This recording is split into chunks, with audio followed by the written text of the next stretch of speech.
প্রধানমন্ত্রী শেখ হাসিনাকে খোলা চিঠি দিয়েছেন আন্তর্জাতিক মানবাধিকার সংস্থা অ্যামনেস্টি ইন্টারন্যাশনালের মহাসচিব অ্যাগনেস কালামার্ট। বাংলাদেশের ছাত্র বিক্ষোভকারীদের উপর বল প্রয়োগ ও সহিংসতার জন্য নিরাপত্তা বাহিনীর নিন্দা জানিয়ে বিবৃতি দিয়েছে মার্কিন সিনেট।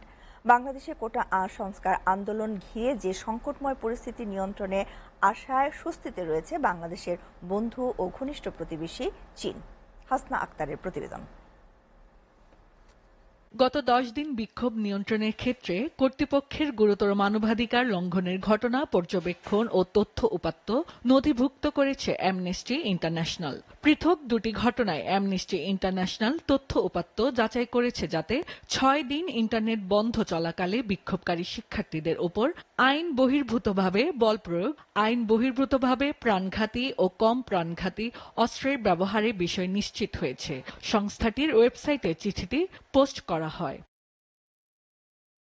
মার্কিন সিনেটের বিবৃতিতে স্বাধীন ও নিরপেক্ষ তদন্তের মাধ্যমে দোষীদের শাস্তির আহ্বানও জানানো হয়েছে। শান্তিপূর্ণভাবে সমাবেশ ও প্রতিবাদ করার অধিকার গণতান্ত্রিক সমাজের অন্যতম ভিত্তি। আমরা নিরাপত্তা বাহিনীর মানবাধিকার লঙ্ঘনের বিষয়ে অবিলম্বে একটি স্বাধীন ও নিরপেক্ষ তদন্ত পরিচালনা করার পাশাপাশি বিক্ষোভকারীদের অধিকারকে সম্মান এবং তাদের অভিযোগের সমাধান করার জন্য বাংলাদেশি কর্তৃপক্ষকে আহ্বান জানাই।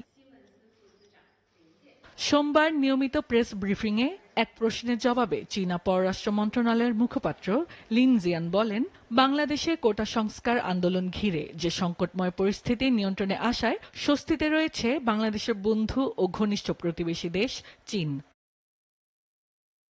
এসিটিভি নিউজ ডেস্ক।